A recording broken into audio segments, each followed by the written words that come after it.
Eto, mainit na balita. Eto, magandang balita ngayong araw mga idol. Dahil maglalaro daw si Kai Sotto sa next game ng kanyang team matapos nga ang scary injury na nakuha niya nung isang araw na nagpakaba sa Gilas fans. Good sign nga yan, no, para sa Gilas dahil posible na makita natin si Kai sa laban nila sa Tall Blacks at Boomers. Samantala, tatlong dekalibreng 3-point shooters.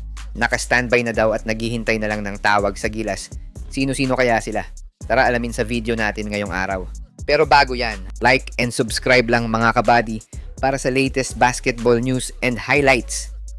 Sa mga gusto pala manood ng laban ng Gilas sa FIBA World Cup qualifiers nang walang delay at free for life, magbibigay po kami ng free live streaming link.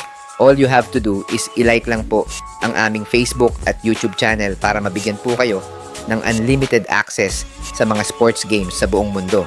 Matapos bigyan ng kaba ni Kai Sotto ang buong Gilas fans matapos ang nakakatakot na injury na nakuha niya last game, ay isang magandang balita nga ang bumungad ngayong araw sa Gilas fans. Base nga sa mga naunang reports, ay nagtamo ng mild sprained ankle etong si Kai matapos niyang aksidenteng maapakan yung paa ng kalaban.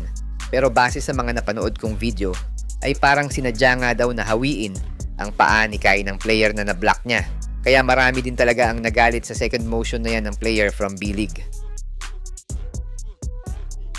Pero ang good news nga no mga idol, dahil after 2 days ng paghihintay sa resulta ng injury ni Kai, cleared na nga daw si Kai at maglalaro siya sa susunod na game nila base sa balitang nilabas ng kapwa vlogger natin na si Tattoo Sports PH. At kinumpirma nga daw mismo yan ng agent ni Kai na si Tony na makakapaglaro na si Kai sa January 28 kontra sa dati niyang team na Yokohama B Corsairs. Kaya sa magandang balita nga na yan, 100% na makikita natin si Kai na makapaglaro sa laban ng Gilas sa February 26 dito sa Mall of Asia Arena kalaban ang New Zealand at Australia. Samantala, 3 players daw ang naka-standby na kung sakaling tawagin sila para makasama sa pool ng Gilas Pilipinas para sa inaabangang second round ng first window ng FIBA.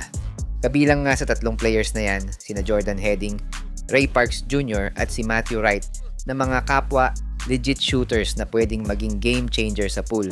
Sila nga ang inaasahan ng fans na makapasok sa Final 12 kung kailanganin ni CTC ng shooters sa kanyang final roster. Magiging available nga etong si Jordan Heading after ng PBA Finals, kaya naman malaki ang chance na walang magiging sagabal kung sakaling tawagin siya sa national team.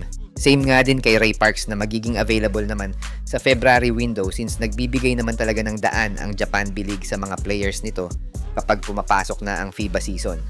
Samantalang 100% available naman itong si Matthew Wright dahil sa pagkakaalam ko ay wala na rin naman siya sa Japan B-League at ang last game na nilaruan niya ay ang SEA Games last December. Marami nga ang nagsasabi na mas kailangan ng Gilas ang legit shooters sa laban nila sa Tall Blacks at Boomers since last FIBA Asia ay nakita naman natin kung paano nahirapan ng Gilas dahil walang shooters na available.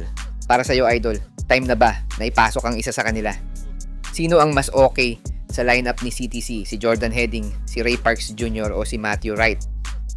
Siya nga pala mga idol, sa mga naghahanap ng legit na Gilas jerseys at iba pang paraphernalia ng Gilas, pwede mong i-click yung product link sa gilid ng aking mga video at makikita mo na sa kanan ang lahat ng legit stores na nagbebenta ng mga high quality merch ng Gilas. Maraming salamat mga idol.